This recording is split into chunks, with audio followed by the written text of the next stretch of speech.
جو بھی بندہ میرے اور آپ کے آقا نامدار مدینے کی تاجدار اور نبیوں کے سردار کی بارگاہ میں گیا تو پھر اللہ کے پیارے محبوب نے ان کو خالی نہیں لوٹایا. جو حضور کی بارگاہ میں آئے تو حضور نے ان کو خالی نہیں لوٹایا. حضرت ابو البابا رضی اللہ تعالی عنہ یہ بہت بڑے عظیم صحابی رسول ہیں. آپ غزوہ بنو قریظہ کے موقع پر نہ آپ سے ایک خطا سرزد ہوئی. ایک آپ سے کام ہوا تو کام ناپسندیدہ تھا. جب آپ سے یہ کام ہوا تو آپ تھوڑے نادان ہوئے. نادان ہوئے تو صحابہ نے عرض کیا فرمایا کہ اے ابو البابا تم ایسا کرو اللہ کے نبی کی بارگاہ میں چلے جاؤ, وہاں جا کر حضور صلی اللہ علیہ وسلم کا اپنا سارا حال احوال سناؤ. حضور پہلے بھی جانتے ہیں تو میں اللہ تبارک تعالیٰ آپ کو جو ہے نا وہ معافی عطا فرما دے گا, آپ کی جو ہے نا وہ توبہ قبول ہو جائے گی. حضرت ابو البابا کو جب صحابہ نے یہ بات کی تو یہ حضرت ابو البابا حضور صلی اللہ علیہ وسلم کی بارگاہ میں نہیں گئے تو یہ سیدھے طرح مسجد نبی کے اندر چلے گئے. وہاں چل کر صاحب نے اپنی بیوی کو کہا کہ ایسا کرو یہ جو مسجد نبی کے ستون ہے نا ان کے ساتھ مجھے باندھ دو, اور قسم کھائی کہ جب تک اللہ اور اللہ کا رسول مجھے معاف نہیں کرے گا نہ میں کچھ کھاؤں گا نہ میں پیوں گا اور نہ میں اپنے آپ کو آزاد کروں گا. جب یہ قسم کھائی تو یہ بات چلتی چلتی حضور صلی اللہ علیہ وسلم کی بارگاہ میں پہنچی. صحابہ نے عرض کیا یا رسول اللہ صلی اللہ علیہ وسلم ابو اور بابا نے نا آپ کی بارگاہ میں نہیں ہے, جا کر میں اپنے آپ کو مسجد کے اندر جو ہے نا وہ باندھ دیا ہے. اور میں یا رسول اللہ ایسا ہوا. حضور نے فرمایا کاش ابو اور بابا میری بارگاہ میں آ جاتے تو فرمایا اس کی توبہ قبول ہو جاتی. اور میں حالانکہ وہ اب نہیں آئے تو فرمایا کہ اب وہ ابو اور بابا جانے اور رب جانے, اب ان کا معاملہ جو ہے نا وہ رب کے سپرد ہے. تو حضرت ابو البابا ایک دن گزر گیا, 2 دن, تیسرا دن, 14 دن, حتیٰ کہ 7 دن گزر گئے. اب جسم کے اندر اتنی جناب کو کمزوری آ گئی, اتنا خوف آ گیا کہ اپنے آپ کو جناب کھڑا بھی نہ کر سکے. تو آپ کو صحابہ نے بلایا کہ اب بھی وقت ہے, آپ نے آپ کو آزاد کرو, حضور کی بارگاہ میں جاؤ, حضور کا وسیلہ پیش کرو, رب آپ کو معاف فرما دے گا. میری جو پچھلے ہم نے آیت پڑھی کہ جو حضور کی بارگاہ میں آئیں گے تو اللہ توبہ قبول فرما لیتا ہے. تو جب صحابہ نے یہ کہا نا فرمایا کہ نہیں, جب تک وہاں سے کوئی جناب خط نہیں آئے گا, کوئی قاصد نہیں آئے گا, کوئی اپنا جناب پیغام نہیں آئے گا تو میں اپنے آپ کو آزاد نہیں کروں گا. تو یہاں تک کہ 7 دن چلے گئے. 7 دن جب گزرے تو حضرت ابو البابا اتنے کمزور, اتنا خوف آپ کے اندر آیا کہ آپ اپنے آپ کو سنبھال نہ سکے, زمین پر گر پڑے. جب گرے تو آپ کی بیوی آئی, ادھر سے جبریل بھی حضور صلی اللہ علیہ وسلم کی بارگاہ میں حاضر ہوئے. عرض کیا یا رسول اللہ صلی اللہ علیہ وسلم مدینے کے تاجدار نبی کو نبیوں کے سردار نبی, یا رسول اللہ سب سے پہلے رب کا سلام ہو. اور سلام کے بعد یا رسول اللہ آپ کا غلام جانا ابو البابا اللہ نے اس کی توبہ قبول فرما دی. حضور مسکرائے, انہوں نے مسکرا کر صحابہ کو فرمایا کہ صحابہ جاؤ ابو البابا کو جا کر کہو, انہیں خوشخبری دو کہ اللہ نے تمہاری توبہ قبول فرما دی. گرامی قدر حضرات, میرے اور آپ کے آقا نامدار مدینے کے تاجدار کل نبیوں کے سردار رب کے دلدار عرب کے راہی مدینے کے ماہی نے ارشاد فرمایا اے میرے صحابہ جاؤ میرے غلام حضرت ابو البابا کو فرما دو اللہ تبارک و تعالیٰ نے تمہاری توبہ قبول فرما لی ہے, تمہارے لیے خوشخبری ہے, اللہ نے تمہاری توبہ قبول فرما لی ہے, اب تم آزاد ہو جاؤ. حضرت ابو البابا کی بارگاہ میں صحابی رسول آئے اور آ کر فرمایا کہ اے ابو البابا اللہ تبارک و تعالیٰ سے کی طرف سے تمہیں جنت کی خوشخبری ہو, اللہ نے تمہاری توبہ کو قبول فرما لیا ہے, ہم تمہیں آزاد کرنے کے لیے آئے ہیں. حضرت ابو البابا کہنے لگے کہ اے میرے دوستو, اے میرے ساتھیو, میں نے پڑھنے سے پہلے قسم اٹھائی تھی جب تک اللہ کا محبوب مجھے آزاد نہیں کرے گا میں خود کو آزاد نہیں کروں گا. اب تک میں آزاد نہیں ہوں گا جب اللہ کا نبی مجھے آ کر خود اپنے دست مبارک سے آزاد نہ کرے. حضور صلی اللہ علیہ وسلم کی بارگاہ میں صحابی رسول پہنچے, عرض کیا یا رسول اللہ آپ کا غلام. حضرت ابو البابا فرماتے ہیں جب تک اللہ کا نبی مجھے آزاد نہیں کرے گا تب تک میں اپنے آپ کو آزاد نہیں کروں گا. حضور صلی اللہ علیہ وسلم سے جناب اپنے حجر مبارک سے باہر آئے اور مسجد نبی کی طرف روانہ ہوئے, اور اب آگے حضور صلی اللہ علیہ وسلم ہے, اللہ کا نبی آگے پیچھے پیچھے جناب وہ نبیوں کے سردار کے پیچھے پیچھے حضور کے غلام ہیں, حضور کے صحابی رسول ہیں. تاجدار گو نبی میرے رشاہ رحمت اللہ علیہ نے اس منظر کو بیان کرتے ہوئے آپ نے بڑا کمال کیا. آپ کیا فرماتے ہیں؟ آپ فرماتے ہیں آری اتے آری آری اتے آری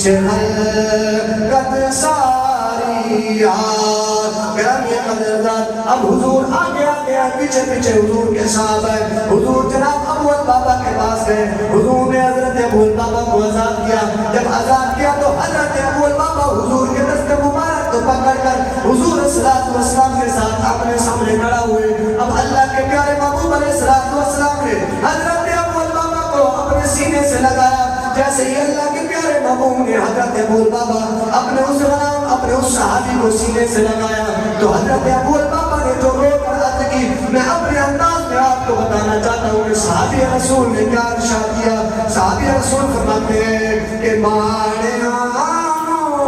سین لائی مہربانی سونے آمد کر پڑیے مانو سین لائی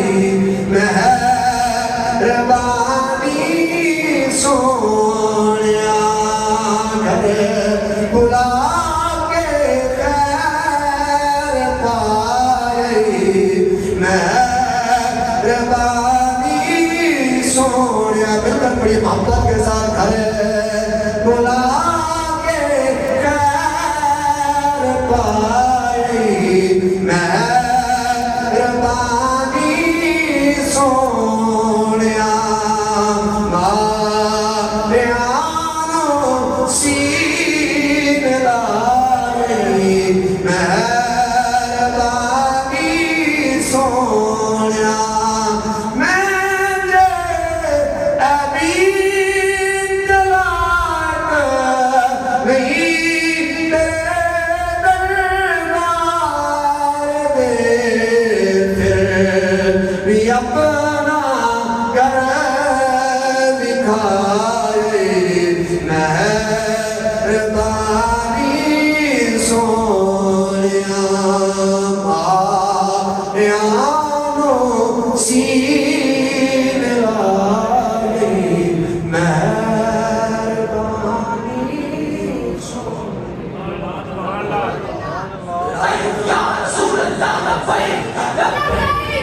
رات محترم جب حضرت ابوال بابا نے یہ قسم کھائی حضور نے آ کر آپ کو آزاد کیا حضور نے فرمایا ابوال بابا اگر تم سب سے پہلے میری بارگاہ میں آ جاتے تو فرمایا اتنا تمہیں یہ مشکل کا سامنا نہ کرنا فرمایا اگر کاش تم فوراً میری بارگاہ میں آ جاتے تو اتنے ساتھ تمہیں انتظار نہیں کرنا پڑتا فرمایا جب میرا وسیلہ رب کی بارگاہ میں پیش کرتے وقت فوراً دعا کرو تو گرامی قدر حضرات اللہ کے پیارے محبوب علیہ السلام کی بارگاہ میں جو بھی آئے کبھی اللہ کے نبی نے کسی کو خالی نہیں لوٹایا بلکہ میں ایک اور واقعہ سنا کر بات کو ختم کرتا ہوں حضور صلی اللہ علیہ وسلم کی حدیث زندگی بعد حضور صلی اللہ علیہ وسلم کی ظاہری زندگیوں کے اندر بھی حضور صلی اللہ علیہ وسلم کی بارگاہ میں صحابہ آتے رہے اور اپنے اپنے جناب گناہوں کی معافی مانگتے رہے لیکن حضور کے وصال کے بعد بھی کئی صحابہ حضور کی بارگاہ میں آئے جن کا تذکرہ قرآن و حدیث کے اندر بے شمار جگہ پر موجود ہے لیکن میں بس آپ کو ایک واقعہ سنا کر اپنی بات کو ختم کرتا ہوں اللہ کے پیارے محبوب علیہ السلام کے وصال کے بعد حضور صلی اللہ علیہ وسلم کا ایک صحابی رسول ہے دور دراز کے علاقے رہنے والا ایک عربی ہے دور دراز کے علاقے میں رہنے والا ایک شخص ہے جب اس نے اللہ کے پیارے محبوب علیہ السلام کے وصال کے بعد رب کی اس پاک اور مقدس کلام کی تلاوت فرمائی جب اس آیہ کریمہ کے اندر آئے جس آیہ کو ہم نے اپنا خطبے کا آغاز بنایا جس آیہ کو ہم نے اپنے خطبے کا بنیاد بنایا تھا جب اس آیہ کریمہ پہ ہم بنائے وہ کون سی آیہ کریمہ ہے اللہ کا علیم نے قرآن پاک کے اندر ارشاد فرمایا وَلَوْ أَنَّهُمْ إِذْ ظَلَمُوا أَنفُسَهُمْ جَاءُوكَ فَاسْتَغْفَرُوا اللَّهَ وَاسْتَغْفَرَ لَهُمُ الرَّسُولُ لَوَجَدُوا اللَّهَ تَوَّابًا رَحِيمًا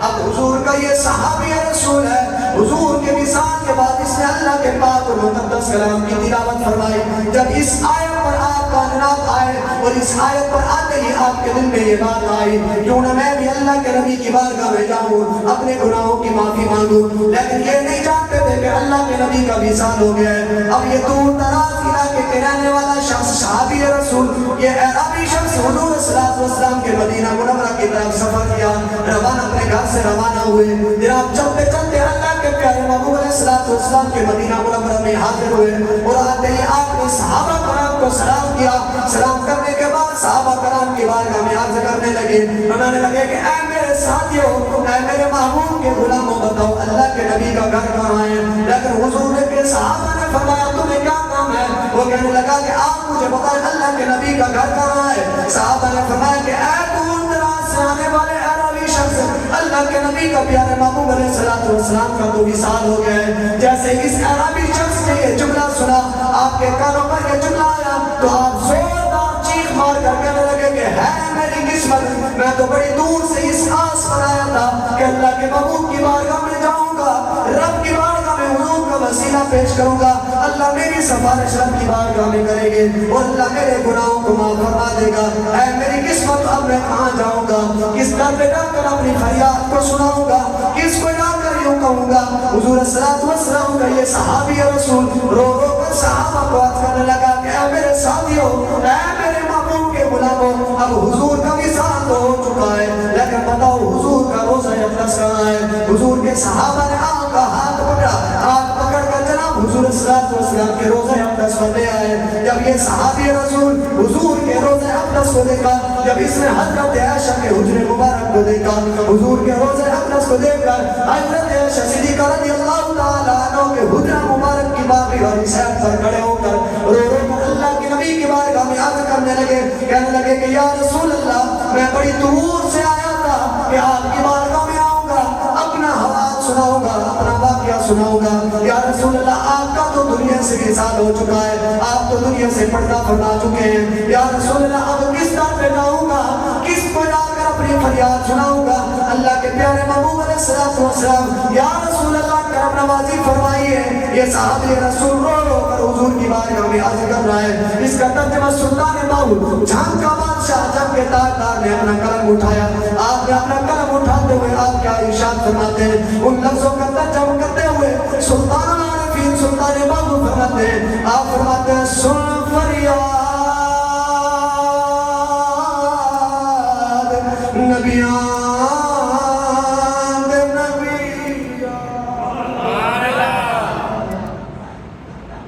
سلطان باہو فرماتے ہیں سن فریاد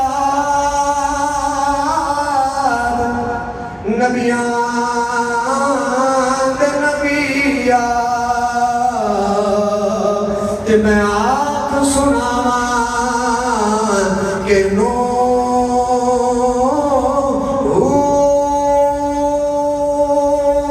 تیرے جیا مینو ہو رنا کوئی, تے میں جائے لکھ دے نو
جب یہ حضور کا صحابی رسول حضور کی بارگاہ میں رو رو کر عرض کرنے لگا, رو رو کر اپنی فریاد کو سنانے لگا, تو تاجدار سلطان باہو سلطان العارفین اپنے کلام کا آغاز کرتے ہوئے آپ کیا فرماتے ہیں؟ آپ فرماتے ہیں سن فریاد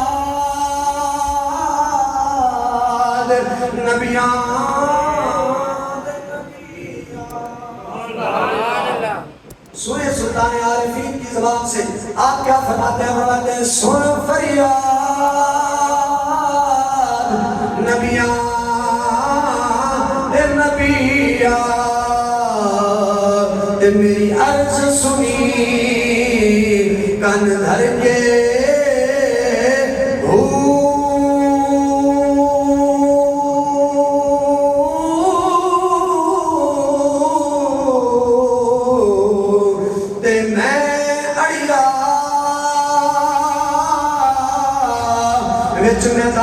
میدان حشر دے میں اڑیا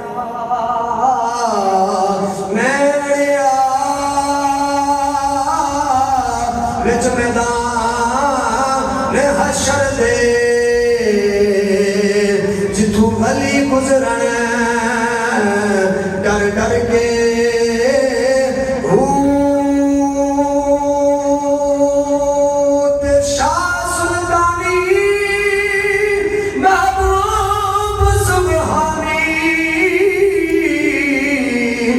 میری خبر میو جھٹ کر کے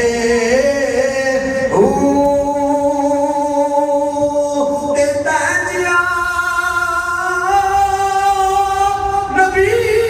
جے ہوئے پھر اسی لگنا فر فر کے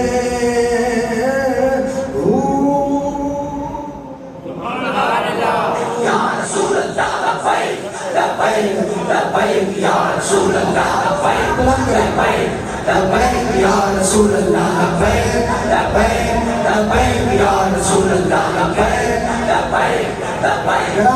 حضرات حضور صلی اللہ علیہ وسلم کا یہ صحابی رسول رو رو کر اللہ کے نبی کی بارگاہ میں یاد کرنے لگا یا رسول اللہ مدینے کے تاجدار نبی کل نبیوں کے سردار نبی یا رسول اللہ دور دراز سے آیا ہوں یا رسول اللہ دنیا سے چلے گئے یا رسول اللہ کرم نوازی فرمائیے گرامی قدر حضرات روایات میں آتا ہے جب اس قدر حضور صلی اللہ علیہ وسلم کی اس غلام نے حضور کی صحابی نے حضور کی بارگاہ میں رو رو کر فریاد کیا اللہ کے پیارے محبوب علیہ السلام کے روزہ اقدس سے آواز آئی تو میں کہ اے دور دراز سے آنے والے میرے غلام تو میں گھبرانا تو کسی اور کی در پر نہیں آیا بلکہ تو اللہ کے محبوب کی بارگاہ میں آیا ہے ہمیں یہاں سے ہر مسئلہ حل ہو جاتا ہے ہمیں گھبرانا تو کسی اور کے در پر نہیں آیا تو دنیا دار کے در پر نہیں آیا بلکہ تو آمنہ کے لال کے در پر آیا ہے تائی تو پھر ویر چیر والا بابا کہنا ہونا سی کہ تو آیا نہ کرتے کیوں بد نصیبہ ہزارہ رنگاں بچے رنگے دے محمد کا پڑیے تو آیا نہ کرتے نصیبہ ہزارہ رنگاں بچے رنگے دے محمد جس بندے دا ایمان اور عقیدہ ہے کہ جو بندہ حضور کی بارگاہ میں آ جاتا ہے اللہ کے محبوب اس کو خالی نہیں لوٹاتے وہ میرے سامنے کر پڑے تو آیا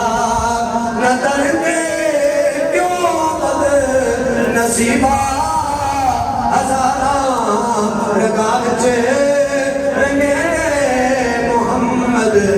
تو آیا نہ درتے کیوں بد نصیبہ ہزارہ رنگاں بچے رنگے دے محمد اساں سنے دے آیو قدیم حدیثاں اساں سنے دے آیو قدیم حدیثاں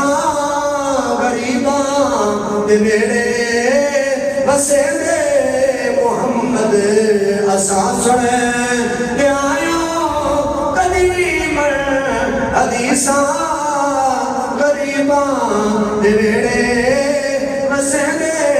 محمد دائے گھوڑا پیر نصیر الدین نصیر رحمت اللہ علیہ پھر آپ نے بھی اپنا کلام اٹھایا اور دائے بریلی اعلیٰ حضرت امام علیہ سنت کے جناب کلام کو کوٹ کرتے ہوئے دائے گھوڑا پیر نصیر الدین نصیر رحمت اللہ علیہ کیا فرماتے ہیں آپ فرماتے ہیں یوں بخشوا جنو بشر کو